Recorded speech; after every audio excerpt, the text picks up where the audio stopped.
So welcome everyone to this episode of Raise Your Profiles interviews. Today I have the amazing Hayley Bicknell, who is a functional nutritionist.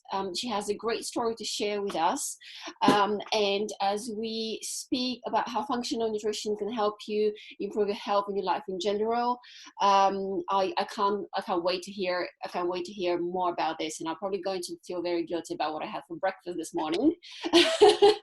or every day, but let's see. So Hayley, I know that you started this journey because you struggle with an autoimmune disease, right?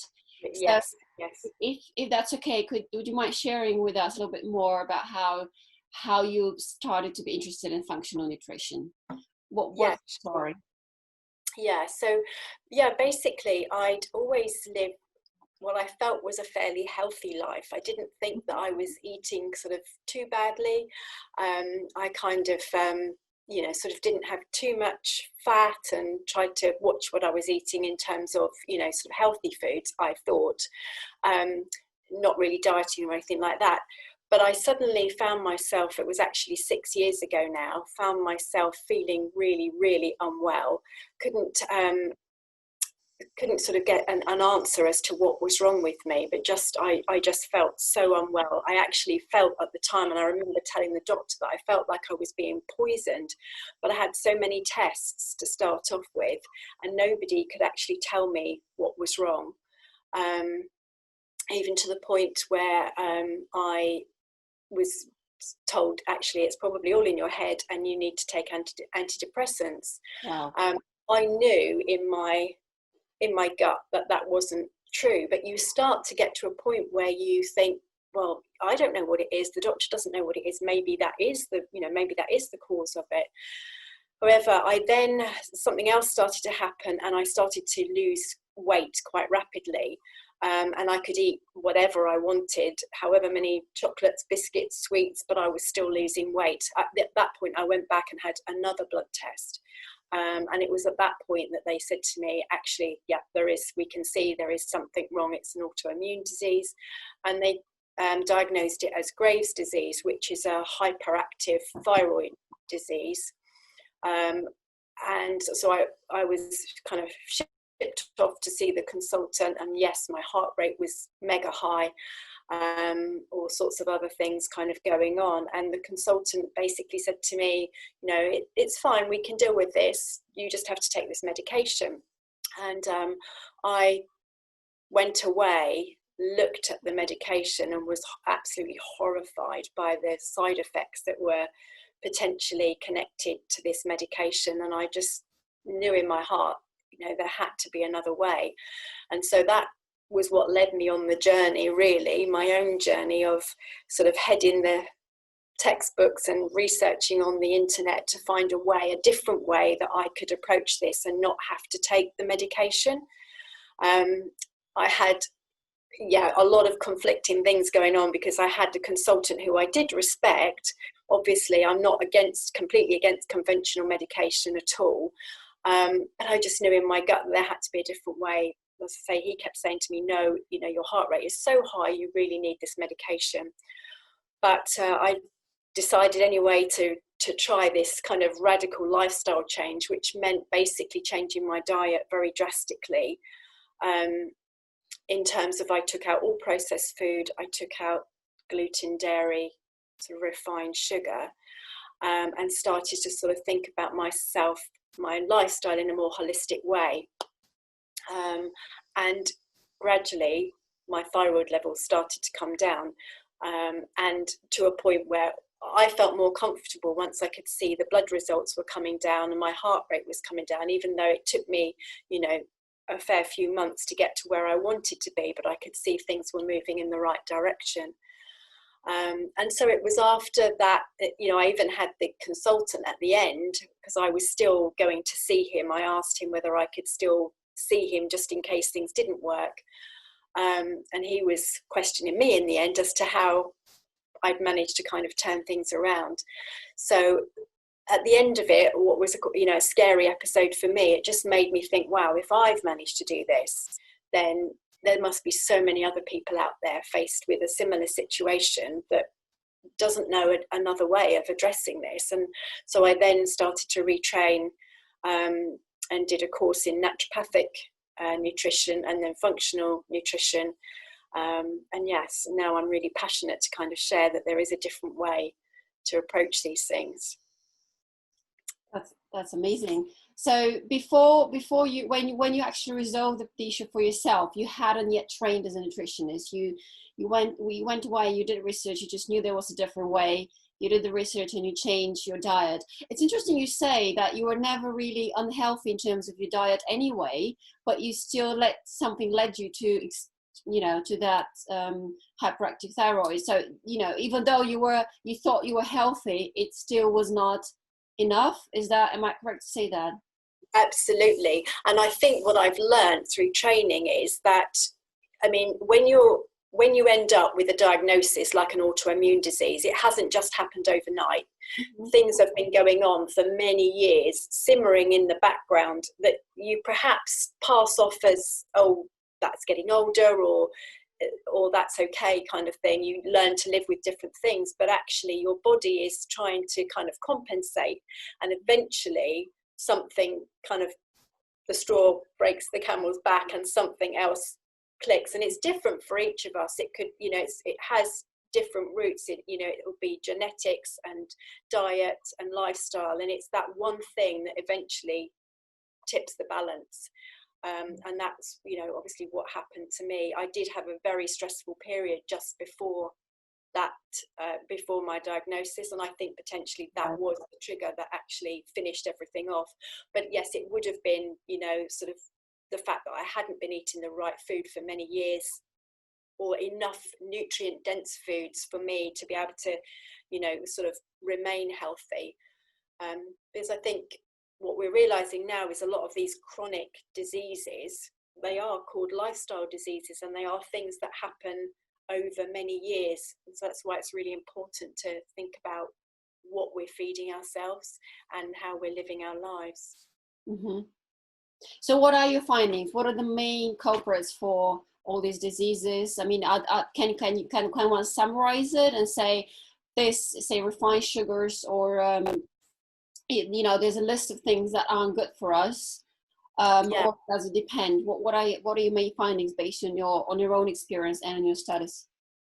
Yeah, so basically I think for all of us, refined sugar is so bad for us, and in actual fact, when we're taking in refined sugar, because it doesn't actually contain any nutrients whatsoever, all the nutrients have been taken out of it in the refining process, and therefore when your body tries to metabolize that sugar, it's kind of robbing nutrients from other cells in order to actually metabolize it, to process it. So that's, it's a kind of a double whammy bad situation. Not only is it's an inflammatory food, so it's causing inflammatory situation in your body, but you're also robbing yourself of nutrients in order to process that. So yes, I would say refined sugar is a real kind of bad one for everyone. And I was, I have a really sweet tooth, and so for me, I kind of saw that as a real negative until I started to realize what actually refined sugar was and what it was doing to me. And I don't not enjoy nice, healthy, sweet food now. I just make it in a different way using really natural ingredients. And that's what I just think it's you don't have to, it's not about depriving yourself of these, sort of nice tastes and desserts and things. It's just about being a little bit clever about the ingredients that you're using that are actually feeding your body rather than robbing your body. So I'd say yes, definitely refined sugar. If you can cut it out, or definitely cut it down, it's a really good one. Processed food again is just not a good one. So if you can try and sort of phase processed food out of your diet and bring in food that actually is a food. When you're in the supermarket, you can see it's a food, an avocado or a potato or whatever it is. It's not in a packet. Mm-hmm. So definitely processed, packaged foods.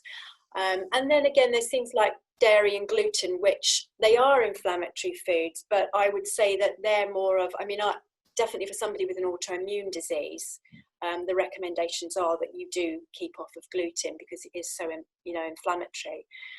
But I think that's something that, individually that you look at and decide whether that's something that you need to come off of. Ideally, I would say yes, probably it's not really doing you any favors, but gluten is in so many things that, you kind of need to sort of process. And I think, that's the beauty of the functional nutrition is it's looking at each person absolutely individually. It's going through things. So we would take a really long kind of first initial appointment to actually detail everything and then work out exactly what is right and wrong for your individual body. What would that look like? How does that work? So when you say you through initial appointment you do this evaluation, how does that exactly work? Well, do you have any tests at all? Yeah, what does that actually mean? So we don't start off with sort of testing or anything like that. Initially, it would be a case of a client filling out a sort of an intake form, which is basically quite long-winded and goes into quite a lot of depth into their sort of previous health and things. And then we have an appointment where we actually talk through that and we mark everything down on a timeline and try to work out where things have started. Before we actually go through that intake form with somebody, we'd also ask them to complete something like a little journal. And it's not about the amount of food you eat, but it's just literally journaling down what food you're intaking. We kind of nickname it as a food mood poop journal. So it's like you're taking down the food that you're literally noting down the food that you eat, and then any kind of change. So not necessarily just an emotional change in your mood, but if your arm starts aching or you get a headache or something like that, all of those things are marked down, and then your elimination process as well, and your water intake, and all of that is looked at in that first appointment, which is quite long, to get a really good overview of what's actually happening. And it also looks at your family history and things like that, so that and it's all mapped out so that we can really sort of start off with each person individually. Okay, that sounds amazing. And I know you have a course coming up very soon, or is it live? Would you like to tell us a bit about that? Yeah, so basically it's kind of taking people through how they can transition from, I guess, the way I was eating initially, where you think that you're eating quite healthily, but it's giving an education as to why these things are not good for us, and it's offering sort of a solution, so a plan to work through edging those things out of your life, out of your diet. But it's also looking at other things that also impact us, like stress and sleep, water intake, all of those things in a whole kind of program. So it's giving you the education, it's giving you some kind of recipe ideas, food. It's not a meal plan in terms of you have to eat this, or Sure. It's about you working out what's right for yourself, but having all the information in front of you. That is fascinating. I can't wait to see that, actually. And you definitely have someone there, because I've been interested in this for a while, and it's just, you can read things off the internet, etc., but unless you have a complete view from someone who actually knows, someone who's professionally trained, you don't really know what you're doing. You only we kind of know that refined sugar is bad for you, but you don't have the complete picture. So that sounds an amazing thing. So who is that course for? Is that for anyone who wants to live a healthier life, or is it specifically for people with an autoimmune disease, or is it? Yeah, no, it's for anybody that wants to, absolutely anybody. Yes, yeah. I mean, if I'd known about this before I'd reached the autoimmune diagnosis, maybe I could have prevented getting there. That there is that aspect of it. The earlier in our life that we address these things to support our bodies moving forward, the better it is. Yes, yeah, absolutely. I think a lot of times we leave things for too late, and we don't look we don't we're not searching to prevent things from happening. Once they do happen, then we realize that something needs to change. Yes, yeah, absolutely. Yes. Right. How does that relate to, I mean, I know you mentioned in your program that you look at sleep, water intake, etc. Um, what else is important when it comes to autoimmune diseases? What else do you look at? I mean, how about, say, emotional well-being or mental well-being, or mindset? Is that something you look at as well? I mean, I know you're holistic, you have a holistic approach to things, as everybody comes that I interview as well. Is that something that you look at, the other aspects of one's well-being? Yes, definitely. Yeah, there's always other things involved. It's not just going to be food related. Food is a massive, a massive factor in it, because obviously it's the food that we're ingesting that is feeding our cells and building our bodies.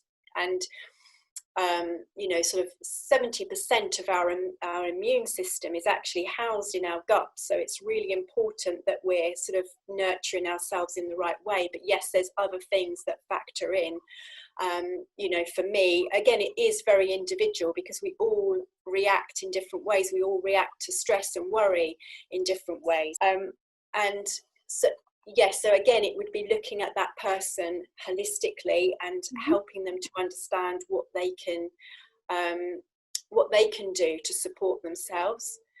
So for me, kind of, sort of breathing, learning to breathe properly, and take time in the day to really sort of factor that in was really important. And small things like kind of nurturing yourself. So having, if you like, kind of laying in the bath, but putting Epsom salts in the bath, which are really good for you. They really kind of help to sort of naturally reduce your cortisol levels, which is your kind of fight or flight hormone. So that, and with a little bit of lavender, they're all kind of little things that you can do to support your body. It's all about, learning to slow down. I mean, I know we've all had to slow down recently, but it is learning to slow down and really think about that we're important. And you've got to remember that to have longevity and good health, you need to plan for that, really. Yeah, absolutely. And I'm glad you mentioned that. I mean, we've all had to slow down recently, as you said. And I remember we spoke in an earlier conversation. We've had to slow down, which is probably great on one side for our well-being. But then a lot of people have actually increased their amount of intake of processed foods, etc. So that surely has had some impact on people's well-being recently. I mean, I've heard that people have actually increased their intake of processed food. Is that correct? Yeah, I'm pretty sure, because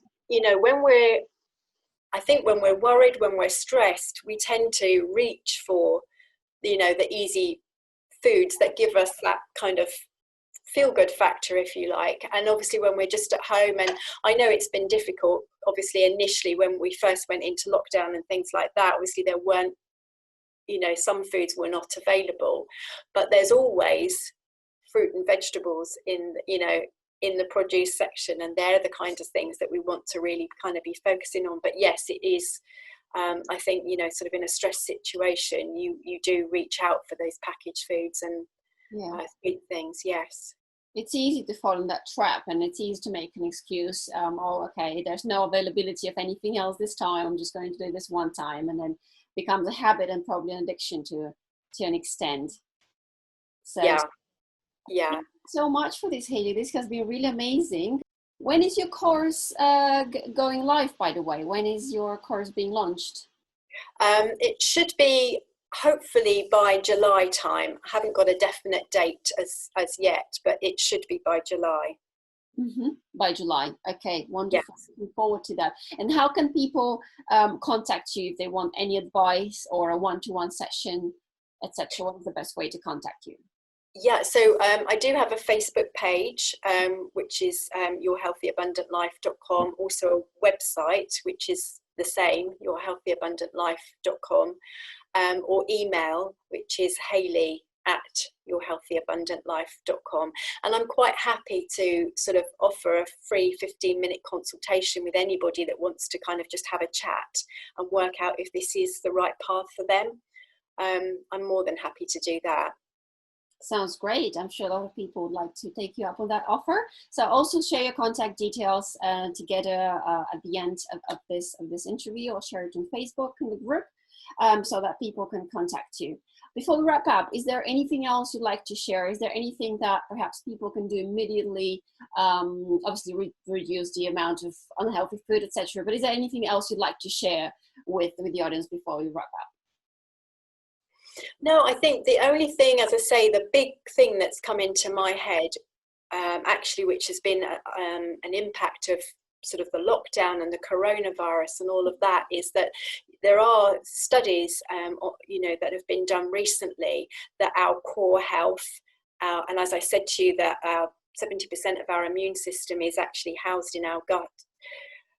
And actually, if we can just think that by helping our bodies to be stronger, where we can be so much more healthy, and avoid potentially sort of chronic diseases further down the line, which, as I said before, a lot of them are kind of sort of marked as old age diseases or things like that, but actually they're things that we can prevent if we just think about little tweaks and things that we do with our lives.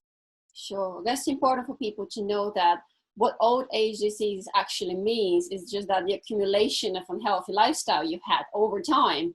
So it's age in terms of the amount of time we spend eating unhealthy, sleeping unhealthy, stressing out, whatever it may be. Nothing to do with the actual process of the actual process of aging is that the unhealthy lifestyle we live. Absolutely, yes, yeah. And even just like things like type 2 diabetes, which originally was called adult onset diabetes, which is now, sadly now affects children, and it is all down to the way we eat, the way we conduct our lives. And I'm just so passionate to get that out to stop children sort of having to deal with that kind of situation so early on in their lives.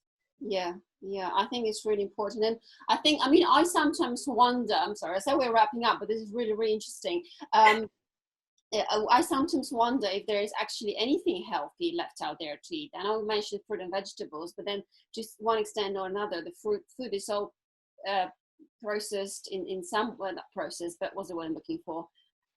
Treated in some way. Yeah. So is there actually anything that's healthy? And what about organic things? I hear that's not really the healthiest option. What's your opinion on that? So I think if you can, organic food can be quite expensive, obviously, but if you can afford to eat organic fruit and vegetables, then I would definitely recommend that. But you can research on the internet. There's the Clean 15, which is basically, it talks about the cleanest foods that you could have that are non-organic. Mm-hmm. So they're the less, they're not so heavily, pesticides and things are not used so heavily, or they don't sort of filter through. And so there's the Dirty Dozen and the Clean 15. You can research that. So if sort of cost is an issue, then you can make sure that perhaps you are, prioritizing organic foods in those areas, and which is exactly where I started off and still do sometimes. If it's difficult, or you can't get something, or sort of finances are difficult, then you can be proactive in what you're doing to try and get the best diet for yourself. Yeah. So Dirty 12 and Clean 15. It's the Clean 15 and the Dirty Dozen, yes. Dozen. Yeah. Right. Okay, that is definitely something very, very, very interesting. I've never heard of before. Okay, so obviously, so you can prioritize organic in the areas where they're more processed. Yeah.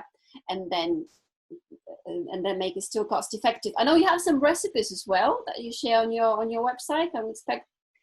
Yes, I do have some, and I'm about to, and I will be including some in the course, and I will be putting more on my website. Yes, and it's things that as I say, I mentioned before, I've got a really sweet tooth, and actually not being able to have anything sweet was horrible for me. But I've managed to, sort of use different ingredients, and I actually now, when I'm sitting there having a dessert, I know that it's actually, not only does it taste nice, but it's actually healthy for my body, and it's feeding my body with good nutrients rather than damaging it in any way. So yeah, I've managed it. It's been a, you know, it is a mindset, and it is a thought process that you need to go through. And I think perhaps with me, because it wasn't a life or death situation, but in a way I felt like it was, because my heart rate was so high that I had to do something quickly. So I kind of just went cold turkey and did everything. But even if you can make small changes, all those small changes eventually leads to such a bigger positive impact in your health, that you will benefit from. And even things like, you know, if you suffer from headaches, or you suffer from these odd niggling things that you just think are part of who you are, I'm pretty sure once you start changing things around that you'll notice that they stop or they subside. And that's a really sort of positive benefit of all of this. Yeah, absolutely. So you don't have to wait until something really extreme happens. So make small changes, and they'll accumulate just like the bad just like the bad things that we do, or the bad foods that we do. The small changes, we all have a cumulative effect at the end of the day as well. Yes, absolutely. Yes. Great. Thank you so much for this, Hayley. I hope you spread the word and the love and the passion for good nutrition and functional nutrition very, very soon. This is just so important. And I wish you all the best in your work and with your course. I'll definitely be on it. And I wish you all the best. And I wish you all the best with what you do. I think it's amazing what you do. So keep doing that. Lovely. Thank you very much. And thank you for having me here today. It's been brilliant to talk to you.